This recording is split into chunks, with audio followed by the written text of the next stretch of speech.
de créer les Palmarès de Momo, bah justement mon ami, justement, c'est pour ça que je trouve que c'est intéressant. fameux nuages de flammes du dragon. Grâce à ce pouvoir, le nouveau shogun de Wano Kuni a pu porter toute l'île d'Onigashima. Orochi est le cousin de Oharat. Pas mal. Franchement, hein, je vais être honnête, franchement, il y a du très très haut niveau dans le chat. Hein. Il y a du très très haut niveau. Je vous lis, hein. Il y a du très très haut niveau. Je peux pas tout lire à chaque fois, mais il y a du très très haut niveau dans le chat. Et surtout la faire atterrir sans encombre, sauvant ainsi plusieurs milliers de personnes. Pour rappel, il était encore totalement incapable de voler seulement quelques chapitres plus tôt. Ce power-up a été l'un des plus impressionnants de tout One Piece en lui conférant des pouvoirs d'une intensité décuplée en un laps de temps absolument ridicule. Mais le plus incroyable dans tout ça, c'est qu'il semble être permanent. Plus de 7 jours après sa transformation, Momonosuke a toujours son physique d'homme de 28 ans. Une nouvelle force, une nouvelle résistance. C'est ça, franchement, le cas Momo me fascine. Honnêtement. Le Momo enfant, je vais être honnête, hein, le Momo enfant, pour moi, Osef. Hein. Il y en a plein qui le kiffent et tout, pour moi, Osef. Je vous le dis honnêtement, je m'en fous. Momo enfant, un gamin qui pleure, oui, je vais faire ça, oui, je vais faire ça, oui, bon, bah c'est bien. Arrête de pleurer maintenant, on dirait Sengoku. Oui, je vais prendre Shiki, laisse-moi Shiki, à la fin avec Garp. C'est bon, au bout d'un moment, soit tu fais les trucs, soit tu le fais pas. Mais ne parle pas pour rien. Donc, Sengoku, il prend toujours tarif, c'est une dinguerie. Le corps sculpté qu'il a reçu et hérité de son père Oden prouve avec perfection que le puissant sang Kozuki coule dans ses veines et que son seul objectif sera désormais d'harmoniser son corps et son esprit pour devenir un véritable samouraï, pour devenir le plus puissant samouraï de Wano Kuni. Le futur de Momonosuke sera grandiose, comme révélé à la fin du chapitre 1051, le monde le connaîtra comme le plus grand shogun du pays de Wano Kuni. Le plus grand shogun. Le plus grand shogun, il a aucun palmarès. C'est pas normal. Et c'est le minimum qu'il faut pour gouverner l'une des plus puissantes nations C'est pas normal. guerrières de One Piece. Il va faire un truc de fou. C'est obligatoire. Entraîné par les samouraïs et par les yakuza, apprenant à éveiller son haki et à perfectionner son esprit, Momonosuke sera totalement à la hauteur des plus prestigieux personnages du monde. Combiné à cela la maîtrise de son fruit du démon artificiel, copié sur celui de Kaido, nul doute que Momonosuke est 1m93, donc le plus grand, pas mal. Pas mal. devenu et deviendra encore à l'avenir un combattant ayant vécu Il va utiliser la géographie, non, c'est bon, vous êtes trop fort. Non, c'est bon. Non, vous êtes trop fort. Non, je suis désolé. Comme on dit, on a... C'est quoi, les gens qui nous suivent, on a les gens qui nous suivent qu'on mérite. Je suis désolé. Au bout d'un moment, oui, c'est de l'ego. Bon, c'est bon, t'es pas content, tu pleures ailleurs. Je suis trop fort, vous êtes trop fort. C'est bon. Au bout d'un moment, faut dire la vérité. Je suis trop fort, vous êtes trop fort. J'ai dit le plus grand, il y en a un, il a dit 1m93. Normal. L'autre a dit quoi? C'est normal. Il va utiliser la géographie de Wano Kuni. Non, c'est une dinguerie. une évolution Non, je reconnais, ça c'est une grosse dinguerie, ça. Non, elle est incroyable. Non, vraiment. singulière en un temps dépassant absolument tous les records.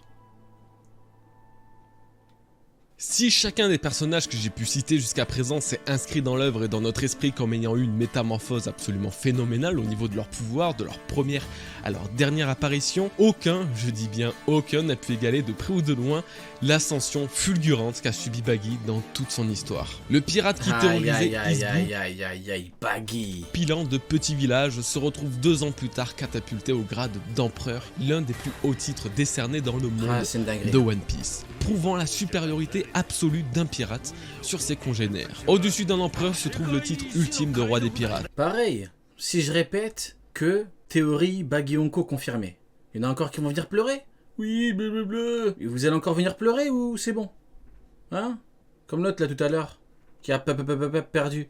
Je sais pas si... qui sont... Bon, vas-y. On se concentre sur la vidéo. En dessous se trouve tout le reste. Depuis le chapitre 1053, Baggy est officiellement Je commence à être fatigué moi aussi. l'un des 4 empereurs des mers, aux côtés de Shanks, Barbe Noire, et le jeune Luffy qui s'est vu attitrer ce grade en même temps. Et en parlant de Luffy, Tu as perdu. Baggy est sans doute le pirate qui le suit de plus près dans la conquête du titre de roi des mers. Passant de simple brigand à capitaine de puissants pirates renommés d'Impel Down, puis de Shishibukai aux côtés des légendes telles que Mihawk ou Bois Hancock à empereur, sa vie et son destin semblent être entremêlés à Luffy. Cependant, Baggy démontre, au contraire de Luffy qui se doit du Incroyable. Au moment même où, sur Ryusensei Prime, je ne fais que répéter que le spectacle continue, Baggy devient Yonko. Baggy, spectacle, cirque, incroyable. Le timing, il est parfait. Utiliser ses points pour gagner en renommée, qu'il y a d'autres moyens pour grimper les échelons sans passer par la case de démonstration de puissance brute. Il a prouvé au monde entier qu'une autre forme de puissance existait sans Il a perdu car tout ce qui s'est passé devait se passer. demander des aptitudes physiques exceptionnelles, avec seulement un destin favorable, beaucoup de confiance, de chance et tout autant de persuasion, il a été capable de rallier un équipage d'une fidélité absolue et de bâtir un véritable empire sur sa simple renommée. Ironiquement, c'est ce pouvoir que Mihawk a vu en Luffy, et c'est ce pouvoir qu'il décrit comme étant le plus terrible et puissant. Ouah, il est là. Oh, regardez. Ironiquement, c'est ce pouvoir que Mihawk a vu en Luffy. Ça me termine. L'animé a donné une carrière à Mihawk. Parce que quand Vista le combat, genre la scène elle est hyper longue quand il regarde Luffy, genre en mode il regarde Luffy pendant tout le combat avec Vista. L'animé lui a donné une carrière. Lisez le manga pour ceux qui n'ont pas lu, vous verrez. L'animé lui a donné une carrière. Je répète, l'animé a donné une carrière à œil de pigeon. Et c'est ce pouvoir qu'il décrit comme étant le plus terrible et puissant de toutes les mers. Baggy Tu m'étonnes, il y en a qui disaient niveau Yonko. Le mec il est là, il combat, il regarde à droite, à gauche, il s'en fout. le posséderait alors lui aussi. Ce qui se passe autour de ce personnage est loin d'être du troll, Poil de roux. l'ironie, du manque de sérieux. Baggy Œil a de poisson contre poil roux. toujours été un égal à Shanks, et ce depuis leur enfance passée au sein de l'équipage du grand Goldie Roger. Peut-être qu'il n'est pas capable de revêtir le haki des rois et de fendre le ciel en deux, néanmoins le clown aux 1000 pièces possède en lui une capacité unique qui l'a porté au sommet de la piraterie.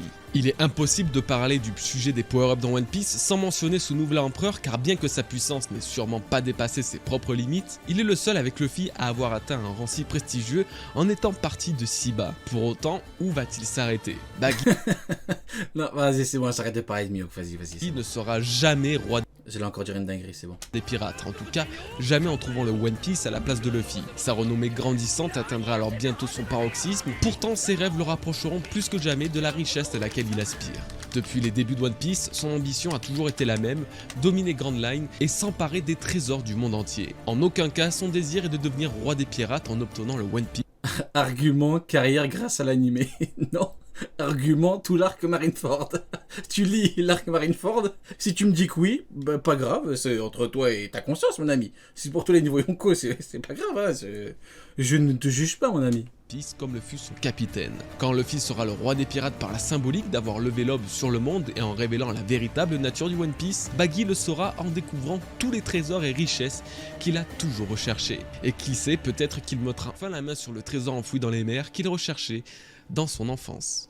Je n'ai pas encore parlé de Mugiwara. Il faut dire que ça serait trop facile de mentionner Luffy, bien qu'effectivement, le Luffy que l'on a découvert au chapitre 1 et celui sur Wano Kuni n'est absolument plus le même. Ça serait également trop facile de mentionner Zoro Sanji, bien que ce dernier revienne de loin. Enfant totalement incapable de combattre au point d'être considéré comme un échec par son propre père, il est devenu un véritable expert en arts martiaux, à éveiller un corps d'une résistance à toute épreuve, et parvient même à générer des flammes, mon ref, tout en maîtrisant les deux formes de base du haki. Mais non, je vais vous parler du Mugiwara Argument, tout ce qui s'est passé devait se passer.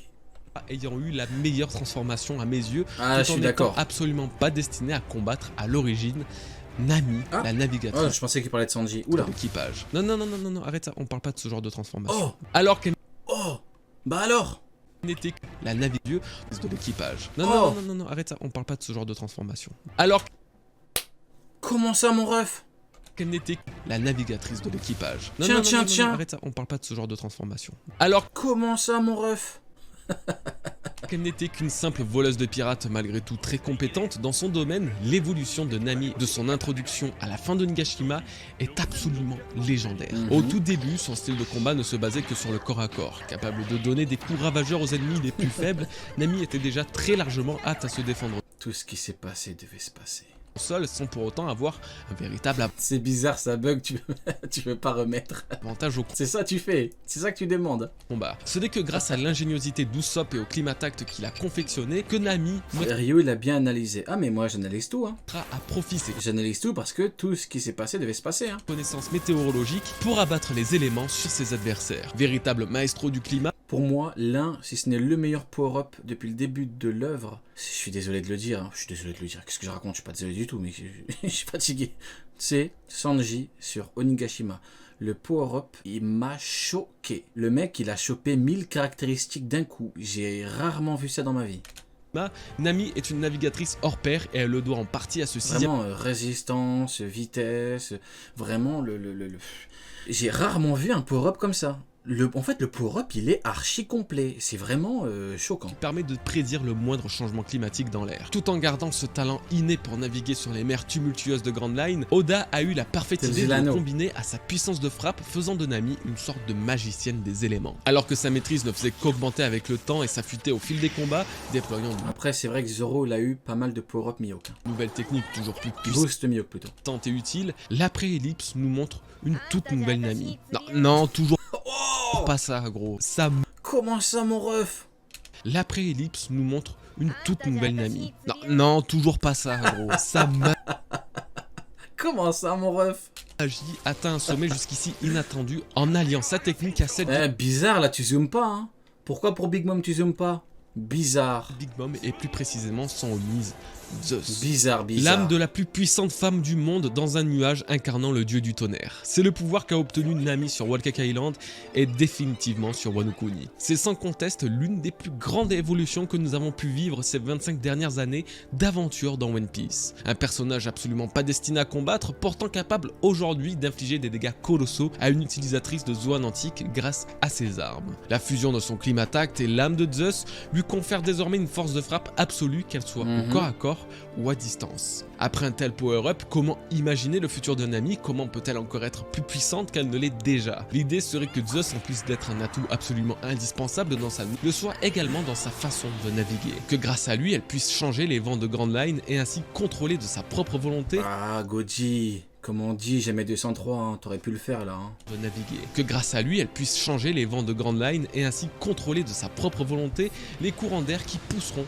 le Sunny. Ou bien encore que Zeus soit la représentation du nuage magique de Sun Wukong des mythes chinois, le même qui a inspiré Akira Toriyama dans Dragon Ball et qui permet à Nami, voire même Luffy, de voler sur ce nuage. Il y a de nombreuses possibilités, mais une chose est sûre, jamais une personne sans feu du démon ne pourra invoquer les éléments avec une telle puissance que ne le fait Nami. Elle est bien celle qui mènera Luffy sur Laftel, la dernière île où semble se reposer le One Piece, et ses compétences sans équivalent en météorologie continueront de la guider, que ce soit en navigation ou au combat.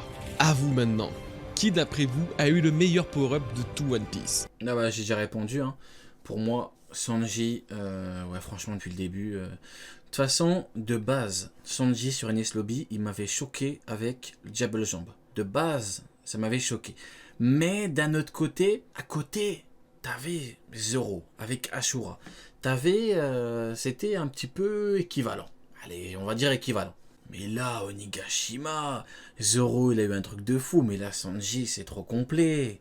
C'est beaucoup trop complet. Il a power-up de taré, Sanji. Que ce soit un personnage que je viens de citer ou un que je n'ai pas encore mentionné, dites-moi en commentaire l'évolution Le plus grand power-up, c'est Luffy, t'es con quoi. qui vous a le plus marqué. Regardez, il est écrit Ou un que je n'ai pas t'es con ou Koi, la carpe Koi. Kaido est une carpe qui a monté la cascade de Wano Kuni parce que tout ce qui s'est passé devait se passer. encore mentionné, dites-moi en commentaire l'évolution qui vous a le plus marqué. Moi clairement j'arrive pas à en choisir une, même si avec les récents événements, Baggy a encore marqué les esprits comme rare ont su le faire. En tout cas dites-moi tout ça en commentaire, j'ai très hâte de vous lire, merci d'avoir regardé cette vidéo, n'oubliez pas donc le fameux petit like et l'abonnement, ça me ferait beaucoup plaisir. On se retrouve très bientôt pour une nouvelle vidéo les bros, en attendant portez-vous bien, et puis d'ici là je vous souhaite donc une très bonne journée, une très bonne soirée et une très bonne semaine. Merci à vous, peace les bros. Ouais, très quali, hein. Ouais, gros big up à lui en tout cas. Très quali, ouais, franchement gros big up à lui. Kaido il fait surtout partie de la CGT, il y a un mec qui m'a envoyé un montage en photo, j'étais mort. Il y a un mec qui m'a envoyé un montage de Kaido en mode CGT et un mec qui m'a envoyé Kaido en mode porte-parole des Yonko. J'étais mort de rire. Je dis ah ouais, vous êtes chaud hein.